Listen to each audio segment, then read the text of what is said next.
দীর্ঘ প্রতীক্ষার অবসান ঘটিয়ে আগামী জুলাই মাস থেকে নবম পে স্কেল বাস্তবায়নের চূড়ান্ত পরিকল্পনা করছে সরকার। প্রস্তাবিত ২০২৬-২৭ অর্থ বছরের বাজেট পরবর্তী সংবাদ সম্মেলনে অর্থমন্ত্রীর দেওয়া আশ্বাসের আলোকেই এই সিদ্ধান্ত আসতে যাচ্ছে, যেখানে মূল বেতন বা বেসিক সর্বোচ্চ ৫০% পর্যন্ত বাড়ানোর আভাস রয়েছে। তবে এই নতুন পে স্কেল বাস্তবায়নের সমান্তরালে সরকারি কর্মকর্তা কর্মচারীদের বর্তমান বিশেষ সুবিধা বা বিশেষ ভাতা বাতিল করার সিদ্ধান্ত নেওয়া হয়েছে, যা নিয়ে ইতিমধ্যে তৈরি হয়েছে নতুন বিতর্ক ও আলোচনা।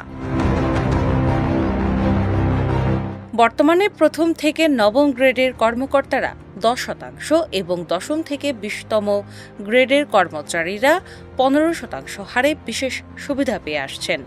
অর্থ মন্ত্রণালয়ের সূত্র মতে, নতুন পে স্কেল কার্যকর হলে দশম থেকে ২০তম গ্রেডের কর্মচারীদের প্রকৃত বেতন বাড়বে ৩৫% এবং প্রথম থেকে নবম গ্রেডের কর্মকর্তাদের বেতন বাড়বে মূল বেতনের ৪০%। ফলে সমন্বয় নিশ্চিত করতেই বিদ্যমান বিশেষ সুবিধাটি স্বয়ংক্রিয়ভাবে বাতিল হয়ে যাবে।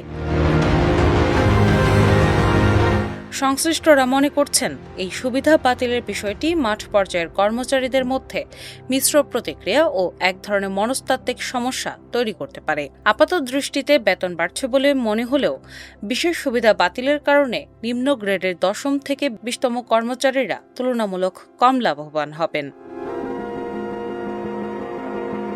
বর্তমান উচ্চ মূল্যস্ফীতি ও জীবনযাত্রার লাগামহীন ব্যয়ের বাজারে ১৫% বিশেষ সুবিধা বাতিল হওয়াটা তাদের জন্য বড় ধাক্কা। ফলে উচ্চপদস্থ কর্মকর্তাদের তুলনায় নিম্ন আয়ের কর্মচারীদের জন্য এই পে স্কেল কতটুকু স্বস্তির হবে তা নিয়ে বড় প্রশ্ন দেখা দিয়েছে। সরকার ধাপে ধাপে এটি বাস্তবায়নের কথা বললেও বিশেষ সুবিধা বাতিলের এই সিদ্ধান্ত নিম্ন গ্রেডের কর্মচারীদের জীবনযাত্রার মানোন্নয়নের লক্ষ্যকে কিছুটা ম্লান করতে পারে। দিনা ইসলাম, বাংলা বাজার পত্রিকা।